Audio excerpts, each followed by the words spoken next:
Do not underestimate how ugly the world can get and how fast it can get ugly when the US is not engaged, when it's not providing stability in these key regions of Eurasia. The reason the US has the alliance commitments that it has right now is that the World War II and the post-World War II generation had seen the world totally fall apart twice before in the space of 30 years in the first half of the 20th century. Because without the United States involved, there was no combination of European or Asian powers that could prevent the bad guys from getting up ahead of steam and running roughshod over Western Europe as Hitler did in 1940. We sort of think that sort of thing is impossible today. It's not impossible, it just hasn't happened because the United States and its friends have worked so hard to prevent it from happening since 1945. Our understanding of how nasty the world can get has been affected and has been distorted by the success of the American order. Trump is right that levels of military spending throughout the democratic world have long been too low. He's right that European countries, I think Germany is the worst offender, have been free riding on the United States while refusing to invest in their own ability to support a collective defense. One of the things that has to be done to preserve this international system that's benefited us and people around the world tremendously is just to bolster the defenses of the democratic world. And that requires higher levels of military spending, yes, in the United States, but also among democratic allies in Europe and East Asia. Welcome to Open Book. I am your host, Anthony Scaramucci. Joining us today on Open Book is Hal Brands. He's a professor at Johns Hopkins University. He's an expert on global affairs, and to be perfectly exact, he's the Henry Kissinger Distinguished Professor at Johns Hopkins University. We'll talk a little bit about Dr. Kissinger in a second, but the title of the book is The Eurasian Century, Hot Wars, Cold Wars, and the Making of the Modern World. It's an incredible book. You should go out and read it if you really want to understand what's going on in the world today. I appreciate you writing the book. But before we get into the book, tell us a little bit about your background. You say you're in the family business. So what do you mean by that, Professor Brands? You're in the family business. Hey, everyone. It's Anthony Scaramucci here with some straight talk. Let me tell you, we've got 85% of our viewers who haven't hit the subscribe button yet. What's up with that? It hurts. Listen, I made my career by going all in. Right now, only 15% of our viewers are part of our subscribed family. So please take action. This helps us book more amazing guests. Hit subscribe, join our community, and let's turn these numbers upside down. Now back to the show. Well, thanks for having me. It's great to be here. I sort of inherited the historical profession from my dad, who's a history professor in his own right and a pretty prolific author. And so when I was growing up, there were a lot of books about U.S. political, military, diplomatic history on the bookshelf. And I guess that's where I got the bug. I'm a historian by trade as well. And so I've spent the predominant part of my career in academia, but I've always tried to keep a foot in policy debates in D.C. and elsewhere. So I've worked or consulted for government a couple of times and generally tried to figure out what history can tell us about the problems that the U.S. and its friends are confronting today.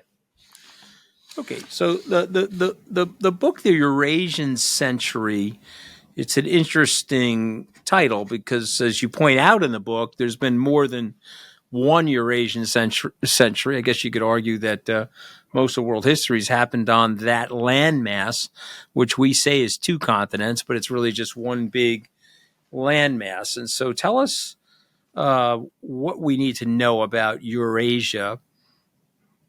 So you can think of Eurasia as the strategic center of the world.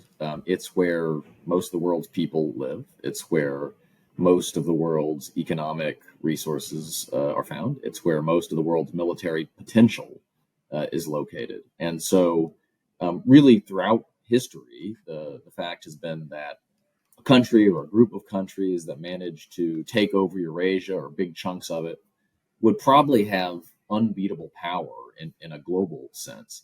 And the reason the period since around 1900 is what I call the Eurasian century is that's when you had technological revolutions, particularly the proliferation of railroads across Asia in particular, that made it possible to move armies more rapidly and at greater scale across that vast expanse than had ever been the case before. And that was sort of the starter's pistol for a series of epic clashes over Eurasia and its key regions: World War I, World War II, the Cold War, And then we're really in round 4 of that today. So there was a professor, I think he was an Oxford professor. His name was Mackinder. I know you know who he is. You've referenced him. Steve Bannon is somebody I used to work with. I think Steve Bannon is crazy, by the way. I mean, it's my podcast, so I can say whatever the hell I want. You don't have to answer. You can be the diplomat that you are. But he did say something about Mackinder to me, Harold Mackinder, when we were working together in the Trump administration, about his theories related to Eurasia. So Yeah, what are his theories related to Eurasia, and how do they coincide or not coincide with your theories? Mackinder is in some ways the main character in the book. I mean, he's Mr. Eurasia. And so he became prominent in the early 20th century. He gave a lecture that was later published as an article called The Geographical Pivot of History, where he basically laid out a version of the argument that I just made, that Eurasia has long been where the action is, and it was going to become more strategically volatile in the 20th century for 2 reasons. One was with the completion of the Trans-Siberian Railway across Russia, you go from one side of Eurasia to the other much more rapidly by land. But 2, up until the end of the 19th century, the great powers could sort of expand into Africa, Asia, the Middle East with minimal resistance. This was sort of the high period of colonialism, which provided a sort of safety valve, right? If you were Britain and France, you didn't necessarily have to fight each other across the English Channel because you could both pursue your greatness out in the late developing world. But basically, the world had been colonized by 1900. And so at the same time that Eurasia was getting more integrated technologically, it was becoming sort of a more crowded space geopolitically because the great powers were being focused inward on each other. And that was really the core of Mackinder's thesis. He would update it a couple of times over the next 40 years. He lived until the early Cold War, but that was how he made his name.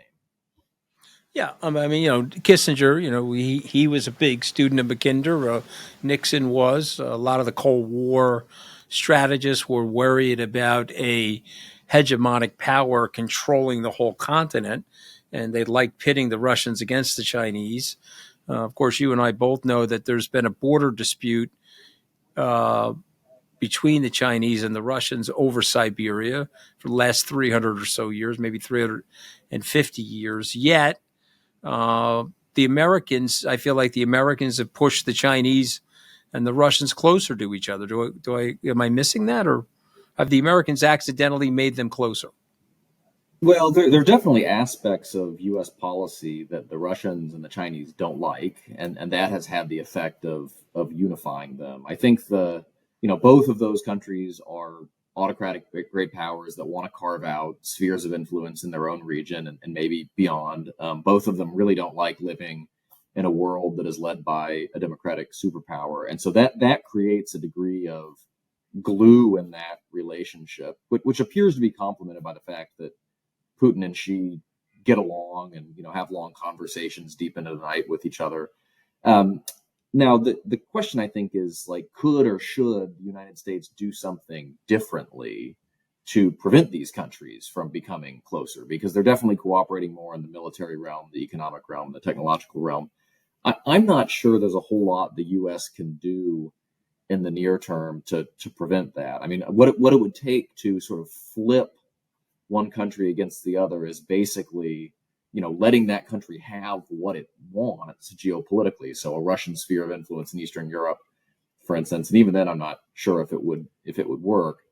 And the reality is that I think just sort of the structural drivers of these relationships are pretty profound. So I'm afraid that we're going to have to deal with this relationship as a geopolitical fact for the next decade or beyond. Even though I think you're absolutely right that there are these long-running historical tensions between them, and over the very long term, if China comes anywhere near to achieving its global ambitions, it's going to pose a much bigger threat to Russia than the United States ever will. Okay, so be my strategic advisor. I have a declining population in Russia, high alcoholism, 25% unemployment. Yet I'm launching wars outside of Russia to galvanize the nationalism inside of Russia to keep myself in power. I've got a Chinese Communist Party. Now we're going to talk about Xi for a second. Maybe 90 to 100 million people, controlling 1.4 billion people. There are 7 balkanized provinces that I'm trying to glue together to maintain what the West knows as China, but what you know and I know as 7 balkanized provinces that are culturally different from each other. You've got Tibet sitting there as well, which is another big issue for the communists. And then outside of China, or in their minds inside of China, is Taiwan. And so be the advisor to the president of Russia for a moment and tell me what you would do if you're him, and be the advisor to the Chinese president and tell me what you'd do if you're him. Well, right now, if I and were I caught the grin, by the way. I did catch the grin. Okay. Yeah. If I were advising Putin, I would tell him that this is the time to cut as advantageous a deal as he can in Ukraine, because he can probably get a deal that will allow him, at the very least, to keep what Russian forces have conquered since 2014. And if he plays his cards right, because it looks like the Trump administration is pretty eager to put the Ukraine issue to the side and do sort of a larger strategic reset with Russia, I would tell him to push for sanctions relief. I would tell him to, offer U.S. energy firms the chance to invest in energy exploration projects in the Arctic, and basically do whatever I could to minimize the Ukraine issue and then maximize the degree to which you create frictions in the West by trying to pull the United States away from its European partners. And I think that's kind of what Putin is doing at the moment. If I were advising Xi Jinping, before you go to Xi, though, I've got a domestic problem. You know it, and I know it. My demography's upside down. The West thinks my country's white, but it's really not that white anymore. There's a lot of demographic changes that are taking place inside of Russia. I can't get the economy started. You guys crippled me with these sanctions, and so to quote McCain, I'm a gas station with a kleptocracy. But tell me how am I going to fix this?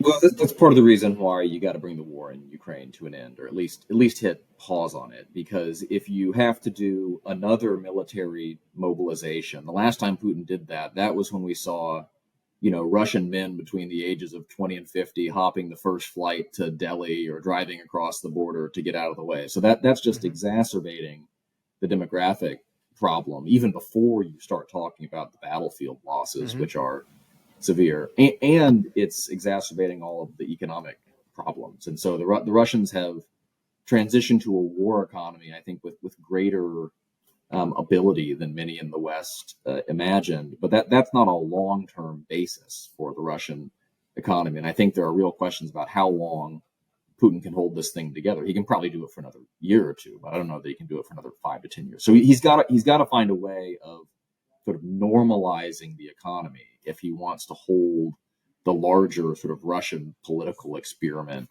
together. And so that's why I think it's a package there. All right, let's go to Xi. Yeah. So Xi's big problem is twofold. The first is that the economy is in terrible shape, and there really is not a good prospect for turning it around. And unfortunately, the advice that I would give Xi Jinping for turning the economy around is advice that he will never take. And so the advice I would give is you've got to stop squeezing the economy by exerting ever greater political control on it, right? You've got to allow some degree of spontaneity. That was what allowed the explosive Chinese growth from the late 70s to the late 2000s. And it is the reimposition of almost neo-totalitarian political control that is strangling the economy, in addition to all the other demographic problems and things like that right now.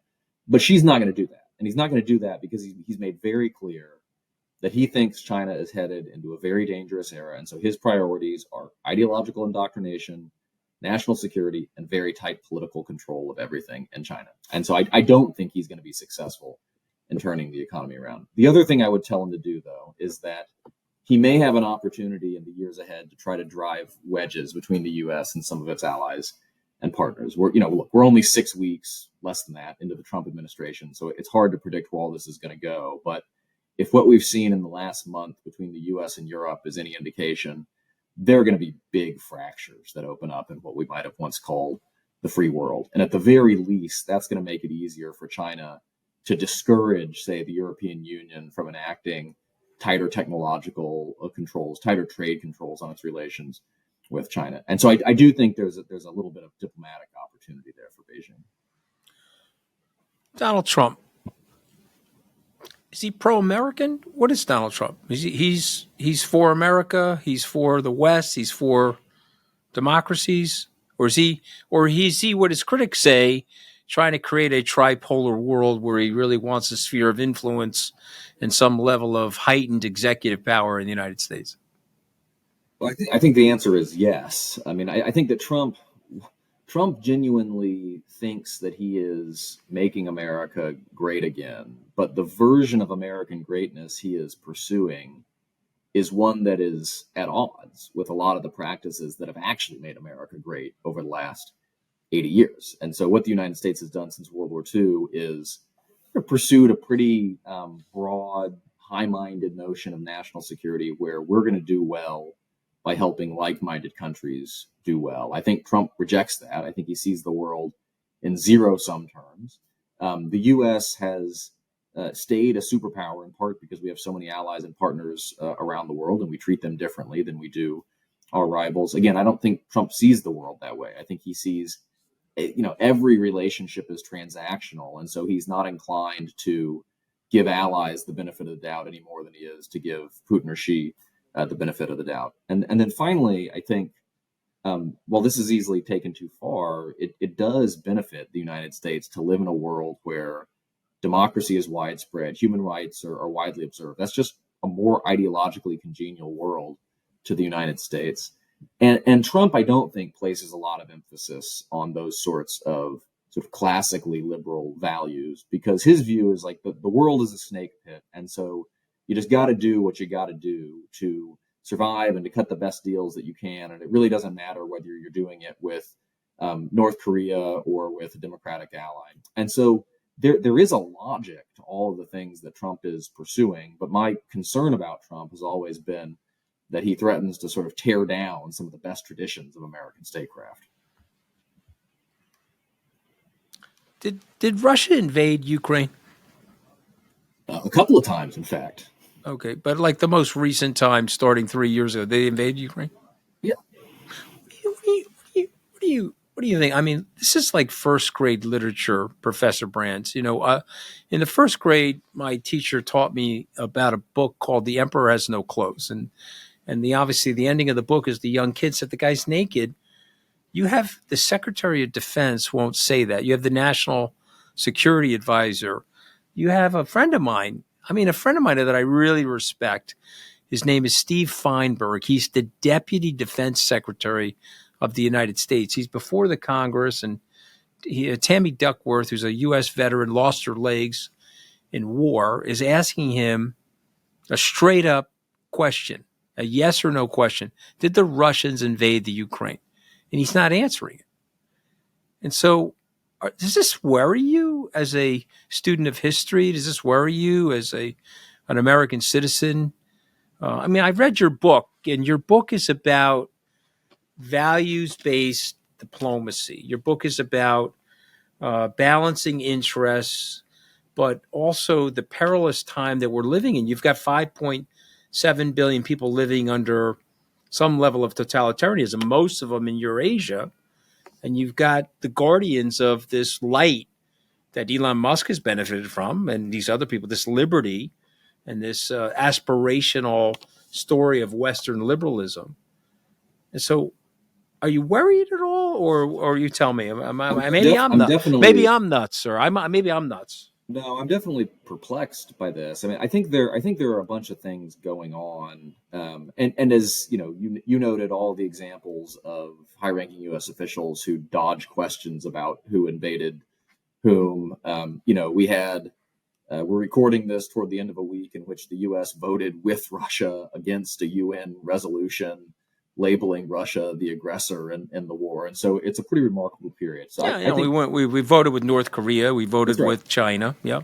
So we have some friends. I think there's sort of a diplomatic logic to this. I think there is a view among people in the Trump administration that, look, labeling Russia the aggressor, condemning its behavior, fine. None of that helps Ukraine on the battlefield. And so if we're trying to move toward a peace deal, let's try to strip the moral outrage out of this and just see what we can accomplish at the negotiating table. I think that's the charitable view of what's happening. The uncharitable view, which I think is also true, is the one that you've talked about, which is that once Trump says something, everyone in his administration has to say, well, of course that's true. Of course that's the way the world works. Right. Of course the world is flat, even when it's a patently ridiculous statement to the effect that Ukraine started the war. There is, there is a line of critique among some in the MAGA movement that even if Ukraine didn't start the war in the sense of like sending its tanks across the border, it was asking for it because it was drawing closer to the West, and that was always going to annoy Russia. Yes, Russia was annoyed by Ukraine's ties to the West, but let's not forget that the reason that Ukraine pivoted so hard to the West after 2014 was that it had been invaded by Russia. And so I think there's a real danger in taking that line of argument too far. Okay, let's pretend that Donald Trump doesn't exist for a second, and I'm going to give you this broad hypothetical. And you have somebody that is a steward of the last American century, somebody that is a student of George Kennan and Dean Atkinson and George Marshall and Harry Truman and Dwight Eisenhower, has read John Gaddis's literature about the Cold War and is steeped in knowledge of presidential history and steeped in knowledge of the vision of what America is. There's a conversation that's happened from Washington to Lincoln to Roosevelt to Eisenhower to Reagan. And now you're sitting here in this very complex, different world, and you're offering advice to an American president, he or she, that would like to maintain our alliances and would like to grow liberty around the world and doesn't see it as transactional as Donald Trump. What would your briefing be? What would your recommendations be?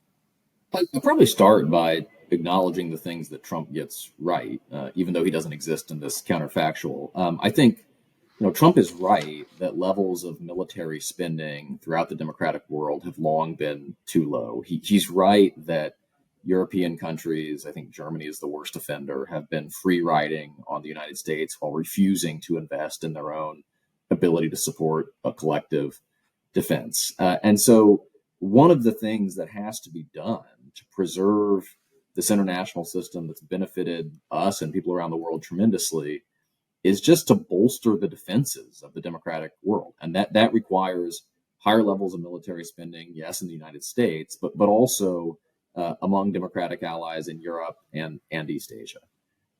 That's thing one.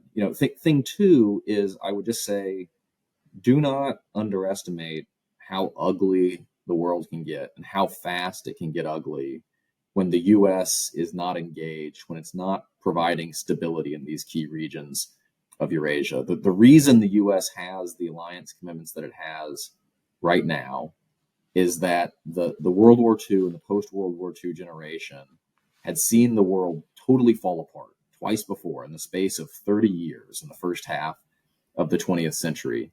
Because without the United States involved, there was no combination of European or Asian powers that could prevent the bad guys from getting up ahead of steam and running roughshod over Western Europe as Hitler did in 1940.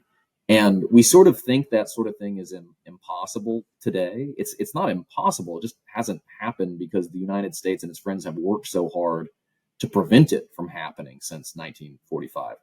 And so our understanding of sort of how nasty the world can get has been affected and has been distorted by the success of the American order. And I think that's a prerequisite. Understanding that that's a prerequisite for good strategy today. Okay, I mean it's incredibly well said. Okay, I culled from your book 5 words. Actually, my producer did it, but she does all the work, Hal, and I take all the credit. And I'm going to ask you to respond to these words. I'm going to say them. You can give me a sentence, whatever comes to your mind. Okay, ready? If I say the word China, you say what? Peaking and incredibly dangerous revisionist power. And dangerous because they likely will start a war or have a military aggression, which helps nationalize their interests, right? Yeah, they have a combination of growing military capabilities and a declining, in relative terms, economic trajectory. Yeah. And that has historically been an explosive mix. I always thought when George Orwell was writing when I was a kid, I thought that these were warnings, these were allegories, Animal Farm and 1984. I didn't realize they were playbooks for authoritarians. How-to manuals. Yes, yeah. I didn't realize that. Okay, about Russia. Say the word Russia. The most violent of the revisionist powers, and one that will continue to challenge European security even after the war in Ukraine ends. Right. Would the Russians invade Poland? I don't know that they're going to invade Poland as long as NATO remains intact, but it's not beyond the realm of possibility that NATO will not be intact, and they will certainly do more of the just below the threshold sabotage. Yeah, and also political manipulation. They would love to have an election in the Ukraine where they hijack it. Okay, 3 more words. Ready? Iran or Iran. You say Iran, I say Iran. It is the revisionist power that has been weakened the most over the past 18 months, basically since I started writing the book, because of the good work that Israel has done against Hamas and Hezbollah and against Iran itself. But it's also closer to the nuclear threshold than it's ever been before. And that's the big coming crisis of spring and summer 2025. Okay. America. Still indispensable to the global balance of power, still far more powerful and capable than any other country on earth, tied in knots politically, and that is creating a lot of uncertainty about our future course. But if I were the UK Prime Minister or the French President, I picked up the phone and I called Professor Hal Brands and I said, hey, is this a waning thing, the Trump stuff? Or is the next Democratic president going to act like Trump? You would say what?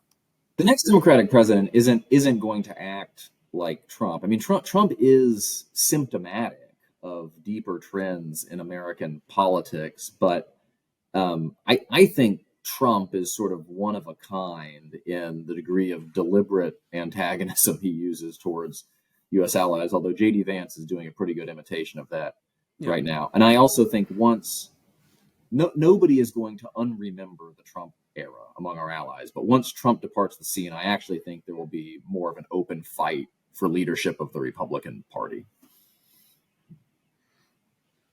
Okay. Last one. Eurasia.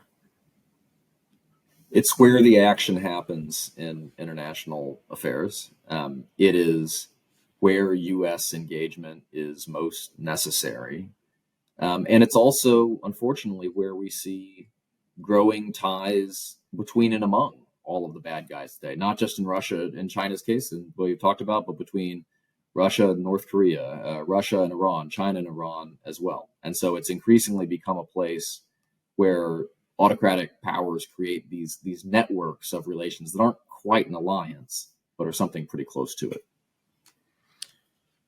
Well, you're a gentleman and a scholar for coming on. The title of the book is The Eurasian Century, Hot Wars, Cold Wars, and the Making of the Modern World. And it's a brilliant book, and I appreciate you writing it. I learned a lot from this book, and even more so talking to you. So thank you for joining us on Open Book today. I enjoyed it. Thanks for having me. Hey, thank you for watching this episode. If you enjoyed this episode, here's another one right up here that you might like.